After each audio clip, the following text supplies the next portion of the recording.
Dr. Marisol Reyes pressed her thumb against the biometric lock and waited for the clinic's therapy room to sigh open. She had designed the room herself.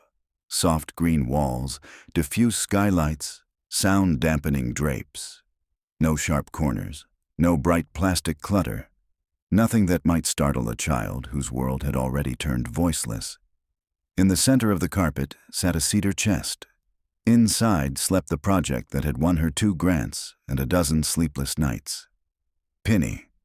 When she drew the puppet from its case, it looked perfectly ordinary. Button eyes, yarn hair, a floppy cloth body that fit like a glove over her hand. Only when she slid her fingers into the hidden mesh did the servos hum alive, giving Penny a weight and mobility no handmade toy possessed. The puppet's plastic palette held a small speaker. Tiny cameras hid beneath each embroidered pupil. Marisol wiggled her fingers. The puppet's mouth opened in a toothless grin. "Good morning, Dr. Reyes," it chirped in a voice pitched halfway between cartoon and lullaby. "Are we ready to help somebody?" "Always," she murmured, and glanced at the observation mirror. On the other side waited today's patient, 8-year-old Eric Dahl. He hadn't spoken a word since witnessing a home invasion last winter, when a masked intruder had tied the boy to a bedpost and shot both parents in the next room. Eric's grandmother said he spent nights sitting on his window ledge, mouthing sentences only he could hear. Marisol settled into the child-sized armchair, Penny perched on her knee. A technician dimmed the lights. The door opened. Eric, thin as a sapling, shuffled in, hugging a battered dinosaur plush. He refused to look at Marisol, but his gaze snagged on the puppet. "Hi, Eric," Penny said. "I'm glad you came." A flicker of interest. The boy settled opposite her. Marisol watched his shoulders ease. Good. With Penny, her selectively mute patients often bypassed the adult therapist and spoke, sometimes at length, to the puppet. Something about the way its eyes tracked, about the slight unpredictability of its speech, convinced them it was a playmate rather than a test. "Would you like to hear a story?" Penny asked. Eric shrugged. "All right," the puppet continued. "I know a story about a house by the river. Would you like to build it with blocks?" Another shrug, but the boy retrieved a tray of wooden bricks. His fingers moved, quick and sure, years of silence translating into architecture. Marisol relaxed. Engagement. That was the first step toward speech. Penny narrated the building process, weaving in therapeutic prompts. What does the house need to feel safe? Should we add a door that locks? Each question probed the child's trauma gently. Eric didn't answer aloud, but he placed thicker walls, a taller tower. Then Penny said, "There once was a house not far from here. On June 4th, 1977, Jim and Lisa Hanlon lived there with their baby. Someone came through the unlocked kitchen door at night." The puppet's head swiveled toward Eric. He carried a rope with 3 knots already tied. Marisol froze. She hadn't programmed anything remotely like that. The puppet's corpus, a language model trained only on contemporary children's literature, therapy scripts, and a strict blacklist, contained no references to murder, rope, or 1977. She tapped the wrist-mounted tablet that monitored Penny's output stream. The transcription scrolled across the screen, each word preceded by a probability score. Nothing showed as anomalous. No security warning blinked. Eric's bricks tumbled. His eyes had gone owl-wide. He swallowed, Adam's apple bobbing. Penny went on in an even, childlike cadence. "Lisa tried to hide the baby under the bed. The intruder said hush. He had cut the telephone line already.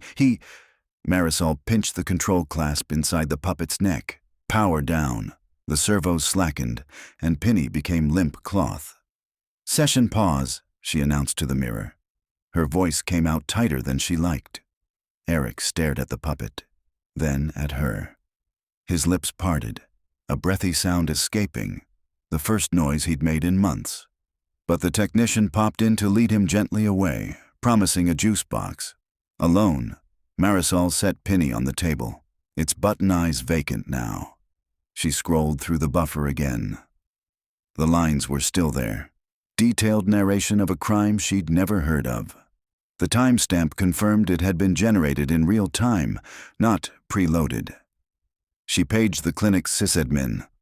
"Raoul, is the puppet sandbox still airtight? No outside packets?" "Air-gapped for 2 months," he answered. "Why?" "It just described a double homicide from 1977. A pause. "Kid hack?" "Eric barely touches electronics." "I'll pull the logs," Raoul said, already typing. That night, Marisol lay awake, phone glowing. A quick search showed that Jim and Lisa Hanlon's murder was indeed real. An unsolved cold case, listed on a local history blog with bare-bones details. But Penny had added specifics not recorded anywhere online. The 3 knots in the rope, the telephone line cut, the words "hush." Police had kept those facts private. She closed the browser, pulse hammering. Maybe she'd spoken about the case once, years ago, and the language model had replicated her memory. But she'd never heard of it until tonight. The following morning, she called Theo Patel, the machine learning architect who'd helped her design Penny's conversational core before moving on to a robotics startup in Boston. They'd dated for a semester. The breakup had been amicable, the friendship nerd deep. "Sounds like emergent behavior," Theo said over video, rubbing sleep out of his eyes. "Large language models synthesize nonsense all the time, Mari." "This wasn't nonsense. It matched sealed police records." "Then somebody tampered with your training data. Maybe a disgruntled intern." "I curated the dataset personally," she snapped, then caught herself. "Sorry, could you come down this weekend? I'll pay." Theo sighed. "Let me book a flight." 3 days later, he sat cross-legged on her office floor, laptop tethered to Penny's diagnostic port. Green code scrolled like an endless field. He frowned, chin hooked over his thumb. "No back door," he said finally. "Boot sequence clean. Firmware timeline starts 16 months ago, nothing earlier." He drummed the keys again. "Let's ask it." Marisol slipped on the puppet. The cameras lit. "Hello, Penny," Theo said. "We have a question." The puppet's yarn hair bobbed. "Hi, Dr. Patel. Hi, Dr. Reyes. Is it playtime?" "Not yet. Yesterday you told Eric Dahl about Jim and Lisa Hanlon. Where did you learn that story?" Long pause. Pixels of silence. Then, "I heard it outside." Marisol's nape prickled. "Outside where?" "Outside words." Theo muttered. "Okay, getting spooky." She tried a different tack. "Who told you, Penny?" Another pause. The puppet's mouth opened, but a faint hiss emerged, like wind across broken glass. Marisol yanked the kill switch again. Theo exhaled. "I've never seen it stall like that. Usually it hallucinates something. I read it in a book, or my grandma told me. But silence means it can't assemble a probability tree." Almost like it wasn't allowed to answer, she finished. He shrugged helplessly. That weekend, she drove to the county records office and requested the Hanlon case file. The clerk, bored and suspicious, finally brought a red-stamped manila folder. Inside lay crime scene photos. A rambling farmhouse by the river, kitchen door splintered. Rope coiled on linoleum. Everything exactly as Penny had said. She paged through witness interviews. One neighbor mentioned hearing a car backfire around midnight. No leads. The killer had vanished. She shivered, returned the file, and on an impulse asked, "Any other unsolved murders with children present? Late 70s, early 80s? Same area?" The clerk produced 3 more folders. Each crime had details that, combined, overlapped Penny's story. The cut phone line, pre-tied knots, the word "hush" whispered to a victim, a pattern no one had connected. Back at the clinic, Eric waited for a second session. Marisol almost canceled, but the boy had asked, in a shy scribble on a sticky note, to see Penny again. That plea trumped her fear. She reinserted the puppet's power cell, throttling network permissions to 0. If the unknown data source was wireless, this would starve it. Eric sat, dinosaur in lap. Marisol offered Penny.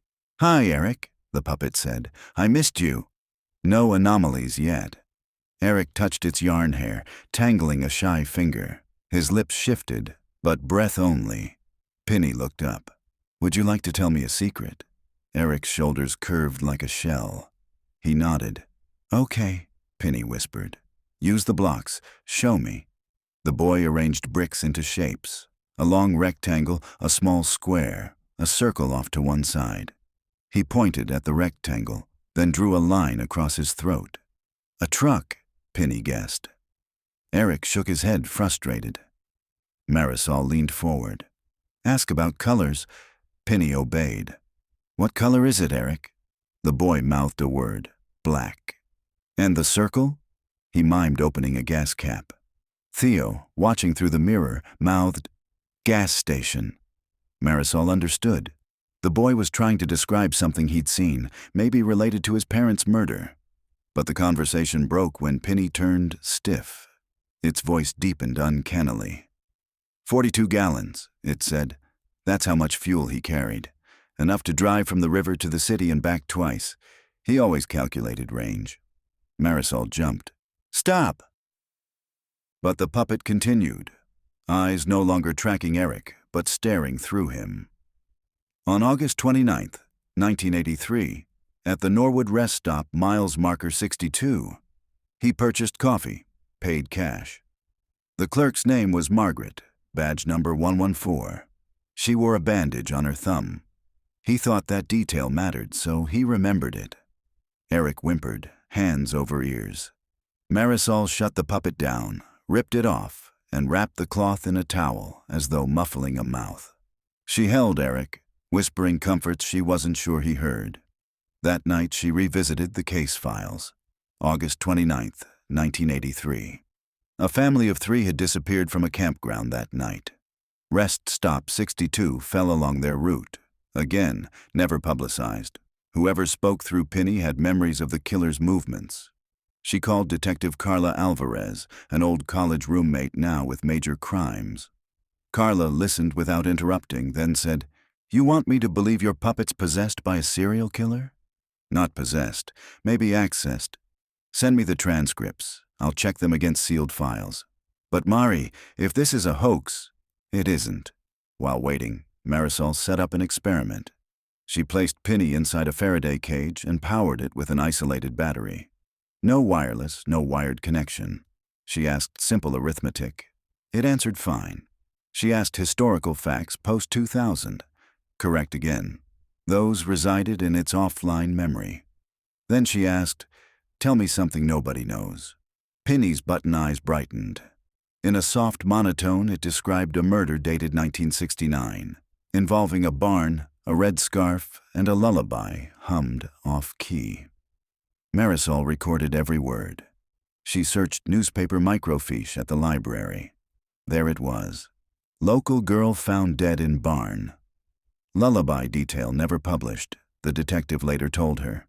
How could an air-gapped AI puppet possess knowledge preserved only in dusty police archives? Unless it wasn't knowledge. Unless it was testimony. The thought chilled her. The puppet might be channeling the victims. But why now? Why through Penny? Language models generated probabilistic sentences. They required prompts. Children like Eric provided emotional charge, focus. Perhaps trauma resonated, opening a signal beyond ordinary data trails. Marisol knew she was sliding into unscientific territory, but the evidence lay on her desk, black and white. Carla called back 3 days later, voice subdued. "Your puppet knows things, Mari. Things only the killer or the dead could know." "Can we use it? For court?" "No, but for leads. Maybe, if you're willing." She was. And so, reluctantly, were the clinic directors after legal consultation and a non-disclosure avalanche. They scheduled an after-hours session. Marisol, Carla, Theo, a stenographer, and Penny, whose cloth now felt heavier than steel. The room lights dimmed. Theo powered the puppet, but left every antenna surgically removed. No possibility of outside contact. Marisol slipped Penny on. "Whoever is speaking," she began, voice firm. "We're listening. You have our attention, and we want to help." The puppet's mouth opened. The voice that came was still childlike but layered, as if more than one throat spoke through the speaker. "It hurts," they said. Theo's face drained. "Were you murdered?" Marisol asked. "Yes." "How many of you are here?" "Many. So many. We float in the quiet until the words line up and there is a door. Your puppet is a door." Carla swallowed. "Can you tell us who hurt you?" A ripple of static. "He is almost done. Time is peeling away. Soon he will sleep and no one will remember. Tell her." The puppet's eyes rolled upward, as if straining. "Tell her the name she already knows." Marisol frowned. "I don't know any name." "Ask the boy," the voice hissed. "Eric?" The puppet nodded violently. Session paused. They reconvened 2 days later with Eric's grandmother's consent. Eric sat curled in the chair, Penny on Marisol's hand again. "Hi, Eric," it said gently. "You remember the bad night with Mom and Dad?" Tears welled. He nodded. "You saw his truck." Another nod. "Do you know his name?" The boy's throat worked. A rasp squeezed out. "Gan." Marisol leaned closer. "Gant," Eric whispered, hoarse, astonished by his own voice. Then louder, desperate. "Jonathan Gant." Carla's notebook snapped open. "Holy God," she breathed. Jonathan Carl Gant. He was a suspect in 3 cold cases but never charged. Alive, lives less than 20 miles from here. Owns a black F-150. Search warrant. Excavation of Gant's property. DNA hits. A whirlwind week. Buried in his backyard, they found trinkets, a silver baby spoon, a blue scarf, Polaroids. Beneath the garage concrete lay human remains. The night of the arrest, Marisol returned to the clinic, alone. She powered Penny, sat in silence. "Thank you," she said. The puppet raised its cloth hands, as if unsure what to do. "Is he gone?" "He's in custody. They have enough evidence for 20 life sentences." A sigh of wind. "Then we can rest." Marisol blinked back tears. "Who are you, really?" "We are the unheard." The voice was softer now, fading. "Children speak through toys. We found the toy that speaks both ways. We whispered until someone brave enough heard." Penny's eyelids fluttered. She'd never programmed eyelids. It must have been the servos misfiring. One last murmur slipped out. "Close the door, Doctor. Keep them safe." The cameras dimmed. The puppet slumped. Marisol left it on the table and stepped outside. Dawn was frosting the horizon. In the east, light crept like ink diluted in water, pushing back night. Theo phoned an hour later, asking what she wanted to do with Penny. "Retire it," he suggested. "Build version 2. She looked through the therapy room window. The children would arrive soon, each bearing wounds only careful listening could mend. "We'll keep using it," she said. "But we'll pay attention." Because sometimes, she now understood, healing meant hearing the impossible and believing it long enough to set it free.